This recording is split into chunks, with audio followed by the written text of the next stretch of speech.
Camera design is the layout of cameras for the player's point of view in the game. So, and what we do is we basically control that player's point of view throughout the experience. Cameras start with the design sheet being delivered to us by the level designer. That's the most basic form.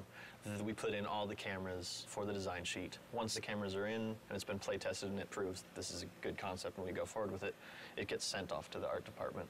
That's Where they'll take it and they'll spend, months sometimes making these areas look really epic, and then they'll get finished with it and then they'll hand it back to us. And a lot of times it's a little bit different, so we'll have to adjust some cameras. Once the art comes back in and someone's spent a year building that level, they can be very touchy if they spent a year styling in this formation and my camera just goes right past it.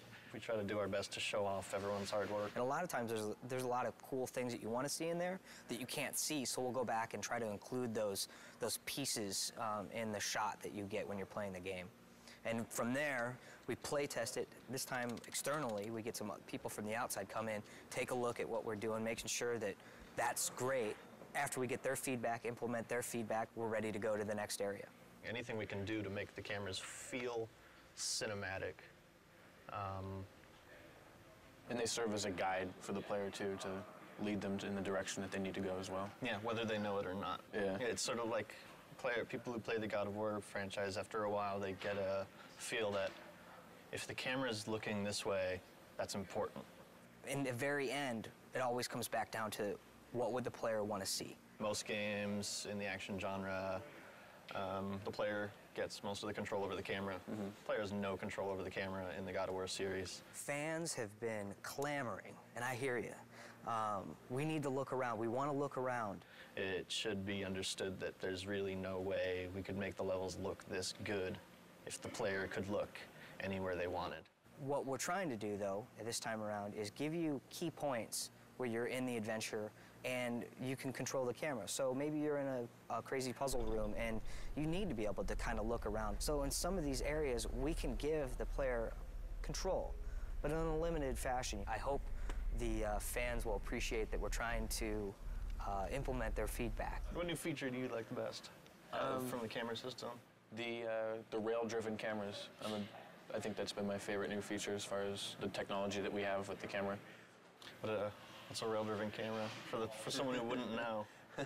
A camera that's animated along a course that we have even more control over what the camera is showing. The rail is essentially what we kind of live and die by. Let's say this is your camera rail, this line here, and let's say this is the thing that's driving the camera. And imagine this is a section of a hallway or something like that Kratos is moving along. We can take this camera here and we can key it. So we key to two different positions. So Kratos is here, the camera is here. When he starts to move along, as Kratos moves along, it will drive the animation of the camera to animate to that position. So as you're cruising along, you'll kind of see it, this kind of view where it's low and looking up at him, and then as he moves along, it will kind of track him and follow him. That's like one of our cool new things that we have that we think we can add a lot of kind of cinematic views to the game.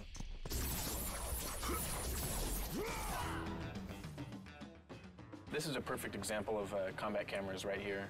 Here we're in a room, there's nobody to fight yet. And you can see we're taking a lower angle here.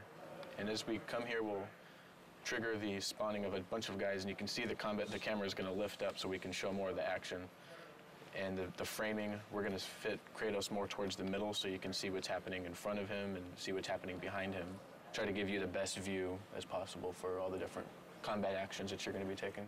So this is an untextured view of the Olympus base. This is what the artist put together first before he assigned any lighting or textures to it.